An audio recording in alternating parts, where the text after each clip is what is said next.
Hello friends, today's topic is myocardial infarction. Myocardial infarction is defined as myocardial cell death due to prolonged ischemia. Clinically, the term myocardial infarction is used when there is evidence of myocardial necrosis in a clinical setting.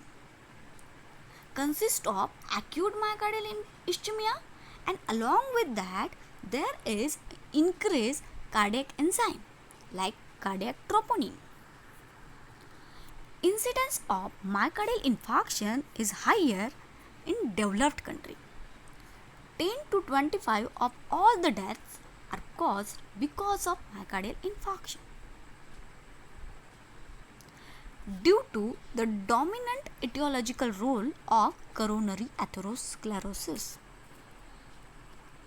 There is correlation between the myocardial infarction and the atherosclerosis in geographic area. It means what? Where there is a higher atherosclerosis, there is a higher chance to develop a myocardial infarction. Myocardial infarction may virtually occur at all the ages, but the higher in elder. 5% of heart attack occur in less than 40 years of age group also. So what are the risk factors to develop a myocardial infarction? The most common risk factor is the atherosclerosis, which may develop a diseases like hypertension, diabetes mellitus, or dyslipidemia. Other risk factors like cigarette smoking, very injurious to health. So what happened here? Because of these all the factors which are responsible for the deposition of a cholesterol inside the lumen of artery, that may develop atherosclerosis, which is a main cause of a myocardial infarction. Yes, what happened in case of this diabetes mellitus? Diabetes mellitus is a metabolic disorder, and because of imbalance in metabolism, there is also the dyslipidemia. When there is dyslipidemia, there may have a chances to develop a atherosclerosis. There is one more factor I want to add here, where there is a family history of hypercholesteremia, they more have chances to develop a myocardial infarction. Remember one more thing, these are four brothers. Who? Diabetes mellitus, hypertension, myocardial infarction, and dyslipidemia. They are walk always in parallel line. If one is there may have chances to develop a second one. Remember this. Male are more prone to develop a myocardial infarction than a female up to the menopausal age. This is because the protective influence in the woman is a estrogen. But there is one more study. The women who are using a oral contraceptive may have developed a myocardial infarction. But if we see the women after a menopause, means after the age of 40 or 45, they have same chances to develop a myocardial infarction like a male. So what are the etiopathogenesis of myocardial infarction? These are same, just like IHD. We are learning a myocardial infarction under the heading of IHD. So what are the causes of IHD? These are the causes for the myocardial infarction. First and most common cause is the coronary atherosclerosis, and whatever the superadded changes is occur in the coronary atherosclerotic plaque. Only the 10% of cases like trauma, like compression to the coronary artery from the outside of a heart, or a stenosis of a coronary ostia, or arthritis which may be caused because of rheumatoid arthritis, or maybe polyarthritis nosodi. These are some other causes which are non-atherosclerotic. Only 10% that may develop into a myocardial infarction, but very less. So we learn the pathogenesis of myocardial infarction. So we know here atherosclerosis is a main cause of myocardial infarction. Now, so what are the changes occur in the atherosmatic plaque? Already this atheromatous causing a partial obstruction of coronary artery. Now, what happened? The hemorrhage is there. That may causes ulceration. And now, there is exposure of subendocardial collagens and necrotic plaque content. So there is a role of platelets. Now platelets are come in action. These platelets come and try to aggregate there.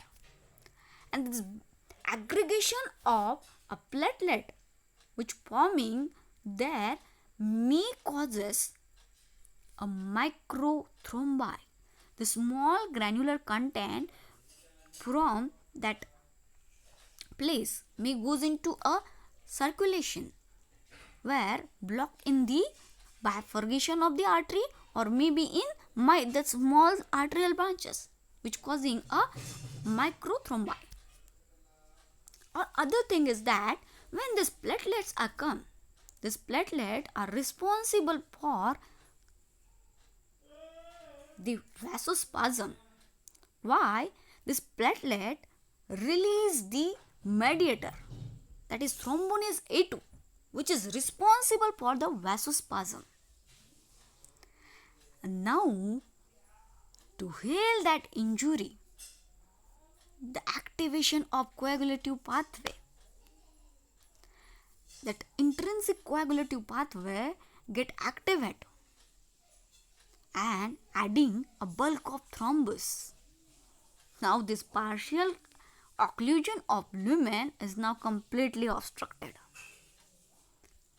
So there is no oxygen supply to the further part of myocardium. If this is severe for more than 20 to 30 minutes or more than longer, that causes irreversible cell injury which may lead to a myocardial infarction. This is a myocardial infarction. This is a process of myocardial infarction where the myocardial infarction now it is, and after that it is acute form, and after that it is called as it's converted into a chronic IHT. This is a process.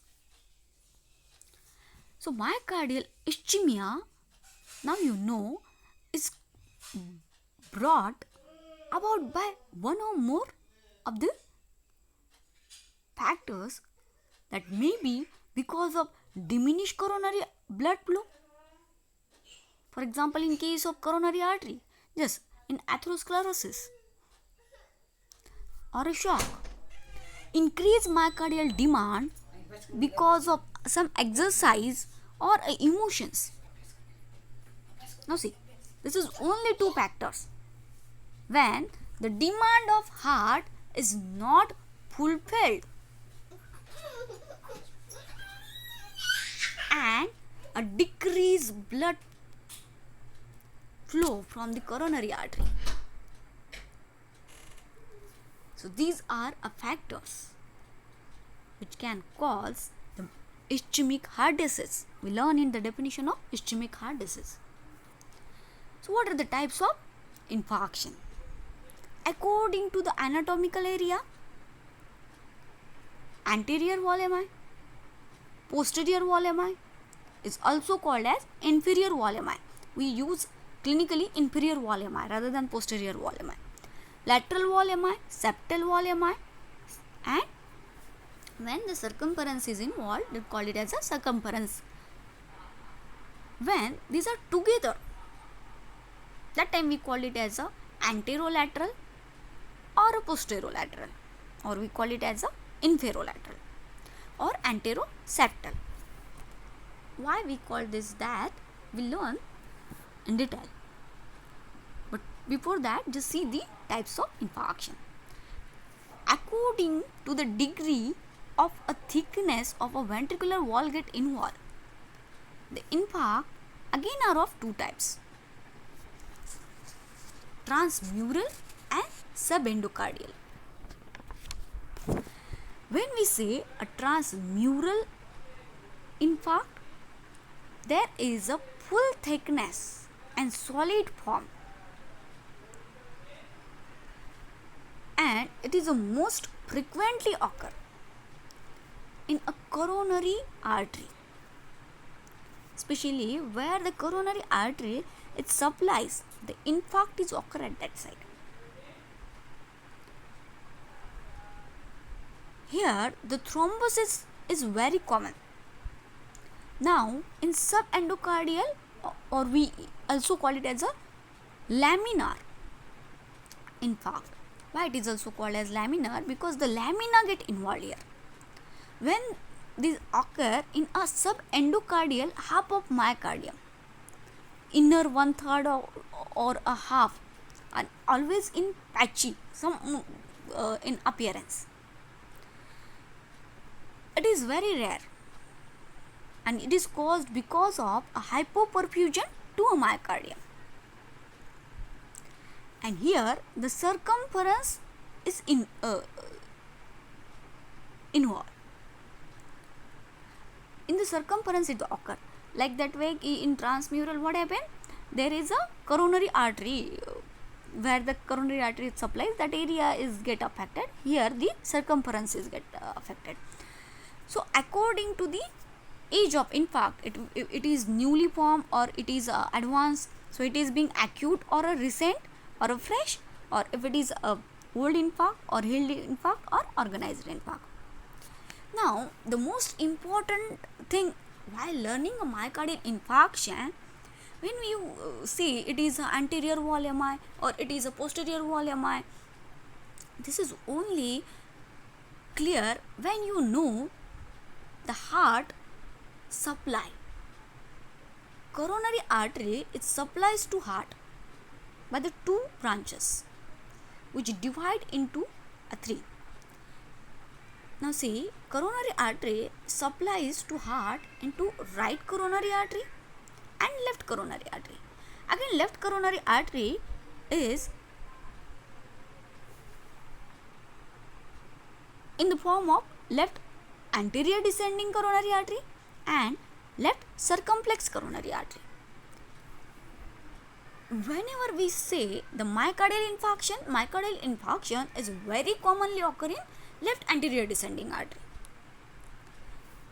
Now this is most important thing. When we say the blockage in the myocardial anterior descending artery, if there is a anterior wall MI or anterolateral wall MI. Why? Because left anterior descending part, it supplies to apex of a heart and anterior 2/3 of interventricular septum, and it is a very common form of myocardial infarction when there is an anterior wall MI or anterolateral wall MI is occur. Again, second is the coronary artery is a right coronary artery. Right coronary artery mostly supplies the posterior part of heart, and clinically we call it as a inferior wall MI, because right coronary artery supplies to the posterior part of left ventricle and a posterior 1/3 of interventricular septum, and that's why the posterior wall MI or inferolateral wall MI or inferolateral wall MI is a common or that is caused because of blockage in right coronary artery. This occur less as compared to left anterior descending artery, but most commonly occur in left anterior descending blockage. Third is this stenosis of left circumflex coronary artery, which is very less and is occur in lateral wall MI. So this topic is not end. We will see in the next part myocardial infarction. Thank you for watching.